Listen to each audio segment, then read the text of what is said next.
Welcome, everybody, to It Tastes Different Gaming News. What's on the news today? PlayStation 5 Game Sales are falling due to the $70 price tag. Dun-dun-dun. PlayStation 5 is, it's the market leader. That is, that's no denying that. But game sales are actually failing with the latest $70 price tags to blame, according to an article. Recent data from Sony Reel 2022 was its best ever year for total earnings, ranking an impressive $27 billion. That's a B. That's a number most people don't know, and it sucks because I don't know it.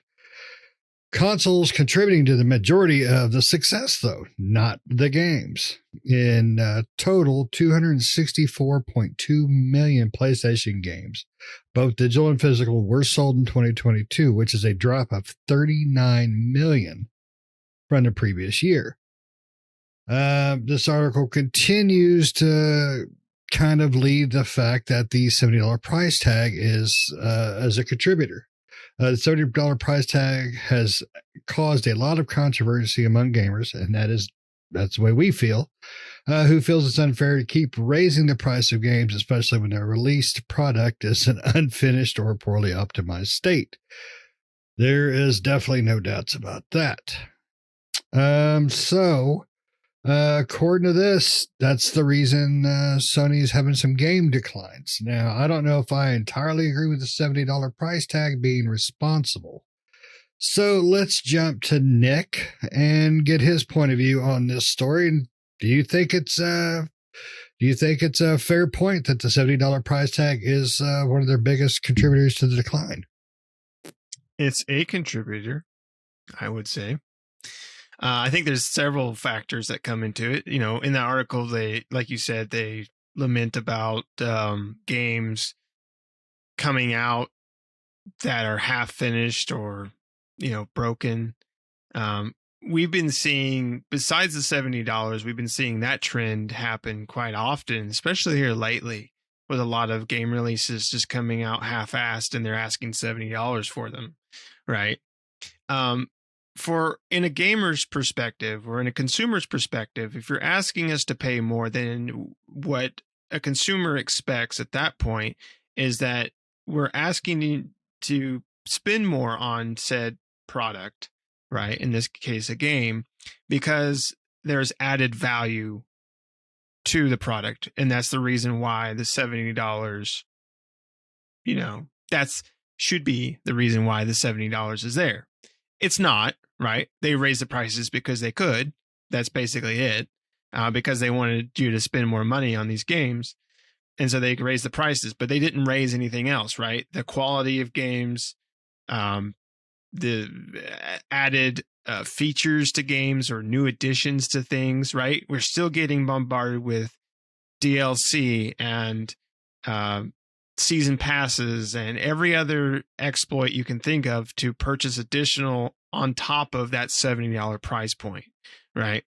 So there's no added value to the gamer, right? There's no added value to the consumer, so you have the $70 price point. You also have the fact of the quality of game and no added value that it's also, I think, contributing to lower sales. And then you also have just real life, factors, right?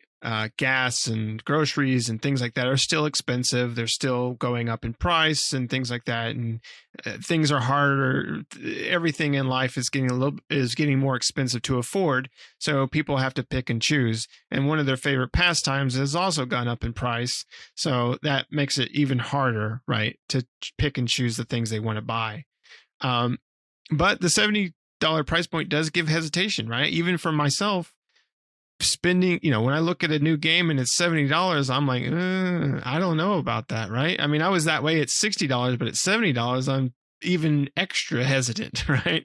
To want to go out. I mean, the game's got to be really something I really want in order to spend that $70 on it. Especially for, we have like Legend of Zelda Tears of the Kingdom coming out, and it's a $70 game on this. Of course, it's going to be a popular game, but it's on the Switch. Switch is like, the oldest console out compared to the PlayStation 5 and Xbox Series consoles. And we talked about this before, could definitely use an upgrade or a new version. And to take something that is going to be very similar graphically, right? And in comparison, graphically and fidelity wise, in comparison to the original Zelda or what they've brought out on the Switch, it's going to be very comparable. So you're not getting anything extra with Tears of the Kingdom, other than the fact that Nintendo says, hey, everyone else is doing it, so we can go ahead and charge you $70 as well, right? They'll try to say it's employees or this or that or whatever the case. They'll make up some sort of excuse to justify the fact, but the fact is that they just want to raise the price. They want to be able to get more money out of you, and so they find that the new console market is a good place where they can go ahead and use that as an idea to go ahead and raise the price up to $70. And now gamers are just being, I think a lot of gamers were very cautious when the games went up to $60, right? And then now that they're at 70, they're just extra cautious. And, most of the time they just want to buy a game on sale, or they're going to wait until that game goes at a lower price because they just don't have the funds to invest in $70. We've talked about this before too in the past.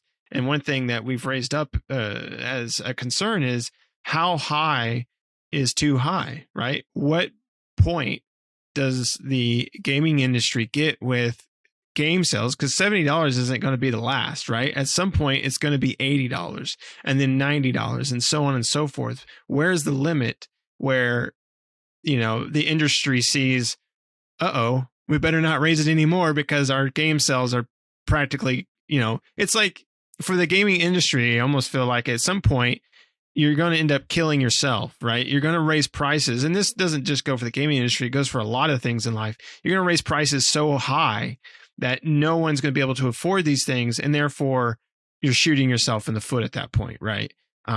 You're just basically nixing your consumers. And then now you don't have very many consumers. You have those whales or those people out there that will go out and purchase a game for $100 or whatever the case may be. But your game sales and even console sales, especially as they get higher in price, is going to be harder and harder for consumers to want to go out and purchase those products. Not to say they won't. It's just going to be more difficult for them to do so. And there's going to be a time or a price point in the future where it's going to be almost unreachable for consumers. So the $70, I think, not even just for PlayStation, but I think a lot, even Xbox and Switch, and that 70, and for PC too, which we don't see that $70 price point a lot on PC, but that's going to hinder a lot of consumers' decisions to purchase those games, where they're going to wait for bargain bins, they're going to wait for sales, they're going to wait for whatever else, secondhand or whatever, besides buying a game brand new, because $60 was hard to swallow. But $70 is even harder. So, what do you think about that, Pat? I doubt the $70 game has anything to do with it, to be honest with you. The people that were buying $60 games are still going to are buying the $70 games. I think the thing that most people are not looking at is what released first half of 2022 versus what's released in the first half of 2023. Dick is released in the first half of 2023. That's exactly what's released. We've not gotten a whole lot of release stuff. I mean, we've gotten some stuff, but we're not a lot of the stuff that was supposed to be slated for late 2022 got pushed into like late 2023. We just got Jedi Survivor and we were supposed to have Skull and Bones, and a lot of the stuff that we were supposed to get in the first half of 2023 has gotten pushed out. So I think that's what it mostly is that the first parties, not first party, but the AAA games that were supposed to release in the first half of 2023 just aren't there yet. And then we've had a lot of disappointments, in some of the stuff that's come out. A lot of what's getting released is broken, busted things. And so they're going on sale pretty quick. A lot of stuff's going on sale pretty quick. I mean, I saw, Jedi Survivor just came out and I saw it for $10 off already, and I'm like, so it's a sales tactic in that point. But I think it's really hard to compare a product sale year over year when you don't have the same release cycle. And what I mean by that is like, how do you, it's not like you're selling the same game over and over, right? You are selling it over and over to some extent, but when you're selling it in the future, you're selling at a loss or a reduced cost, not necessarily a loss, but you're a reduced cost to get more money out of it because it's a title past its prime, right? But you can't say I made XYZ the first half of 2022, so I'm going to compare that to the first half of 2023 because you didn't release the same caliber or the same number of games in that half of the year. You have to basically, I look at video game development, and the way you can tell it's successful is development dollars in versus, development dollars out versus the money spent in for people buying the game. That's the way you could tell how it's popular. So my overhead costs versus what I'm bringing in for profit, that's where you have to break that down. And you can't say, well, last year I made, billions of dollars, and this year I didn't quite make that much. Well, what have you released between those numbers from last year and this year? As much as I hate the $70 price tag, and I would love to attribute it to reduce in sales, I think the number one cause is just nothing's coming out. The secondary cause is inflation's at all-time high. So even if games were $60, people are still going to be like, I'd rather eat this week, or I need gas for my car, or whatever, I mean, we just got past the whole influenza bird outbreak that caused the cost of eggs to skyrocket, and now they're starting to come back down, but inflation's causing everything else to be twice as much as what it used to be. Meat and everything else is like exuberantly expensive. The housing market is like upside down on itself and expensive, and people can't afford affordable housing and stuff like that. So video games is a luxury item. When the economy is doing crappy, luxury items are the first to take a hit, and video games are a luxury item. As much as all three of us would say it's not, it's a need to have, it's still a luxury item. And if it came between feeding our family or taking care of our family or video games, we're probably going to say family. I don't know, maybe, but it's a dangerous game. I wish that I could blame the amount of game sales slump on the $70 price tag, but the $70 price tag is only affecting brand new games, guys. So what if you release brand new that you put in the $70 price tag? A bunch of garbage that probably wasn't even $70 to begin with. So what have they released that's been there, right?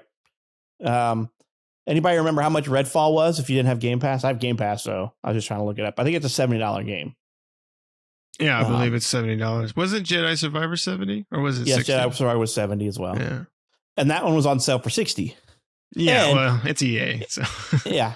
And if you had Game Pass, you also got EA, which means you got like a $9, $8 discount or something if you bought it. But I saw on Amazon for $10 off, and so but I'm saying is that I hope Redfall being $70 is a slap in the face because that's a shitty game, but it's not shitty. It is a bad game, but it's not worth $70. But everything is coming out $70, and as Nick said, they're blaming a whole lot of stuff, but really all they want to do is they're trying to raise that profit level every year. And the only way to do it is to either cut costs or increase the revenue. And your only way to increase revenue is to either pump out more video games or increase the cost of your product. So that's what they're doing. They're increasing the cost of their products, hoping to bring in more money by also reducing staff because all these companies have been laying people off. So they're reducing overhead. So basically, in a sense, they're reducing operating costs and increasing profits by, increasing the amount per game.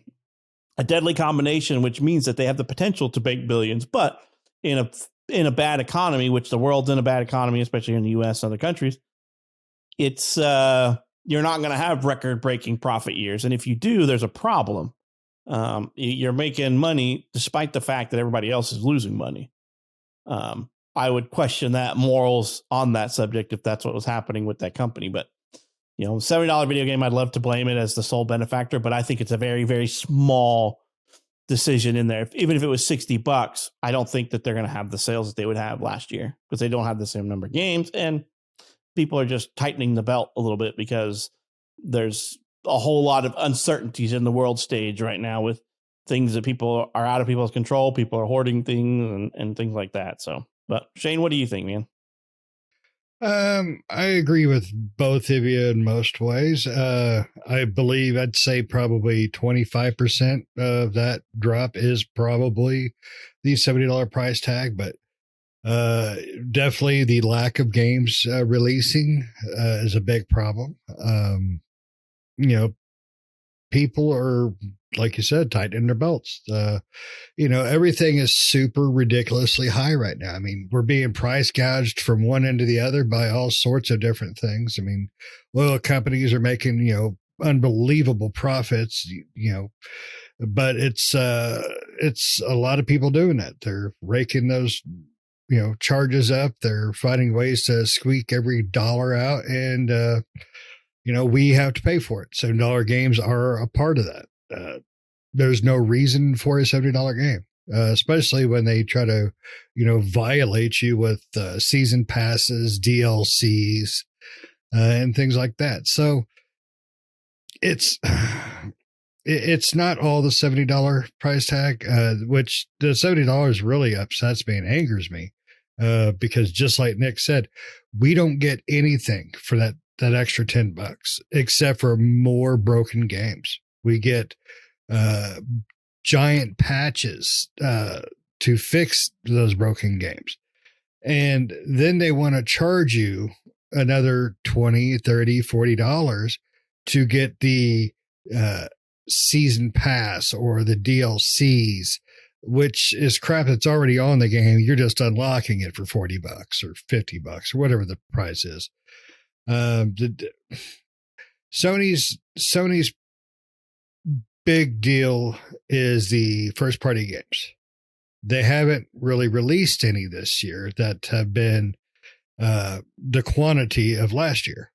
So, I mean, you got delays and stuff like that. I mean, I think they've only released 2 big first party games this year so far, maybe 3.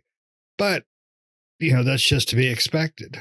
Sony's still making money hand over fist. So it's not that big of a deal to see them, lose 20% a year off of games. So, I mean, they're not losing any actual money. It's not like, they're going to be, advertising on their street corner with their little sign, please contribute to my DLC fund or some crap. I mean, they're going to be fine.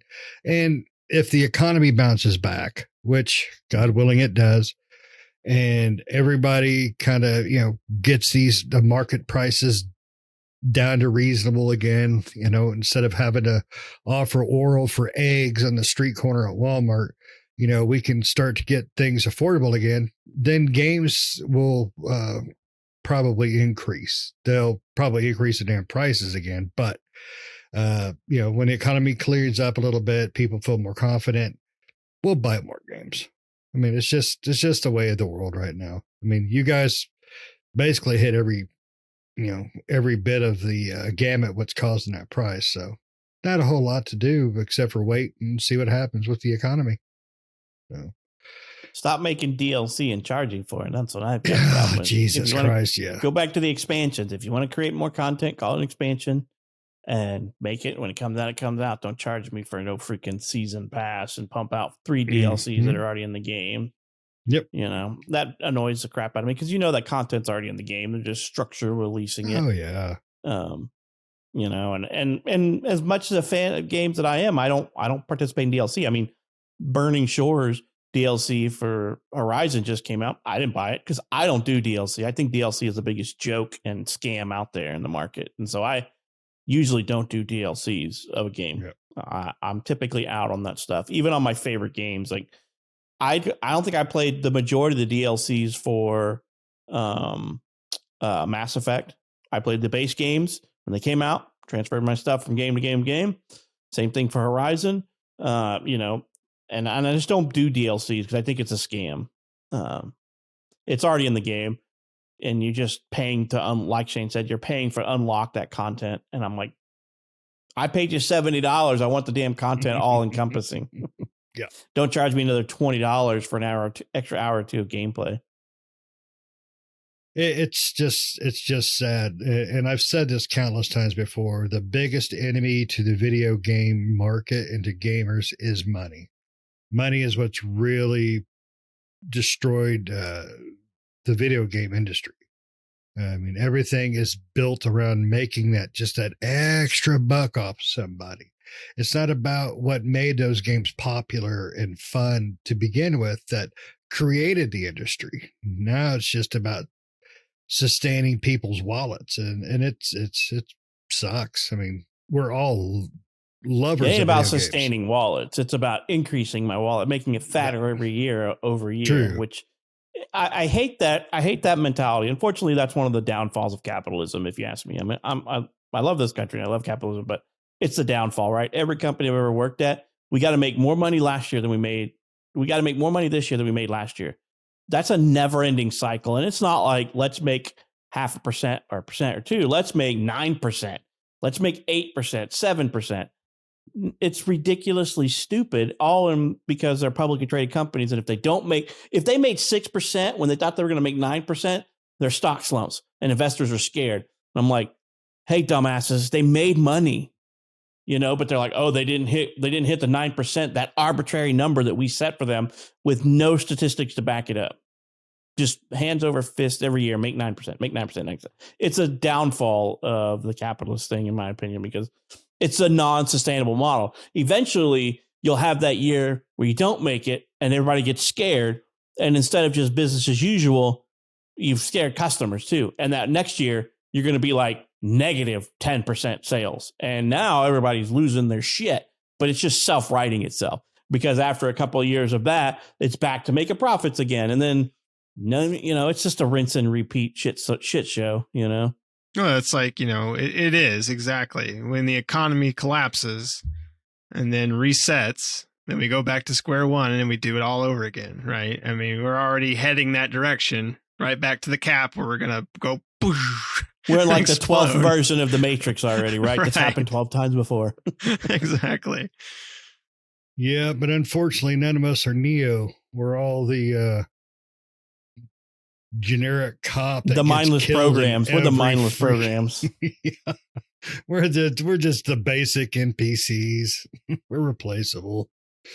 But yeah, it sucks that the thing we love most. And by the way, Pat, Nick, video games are not a pastime or anything. They are a medical necessity.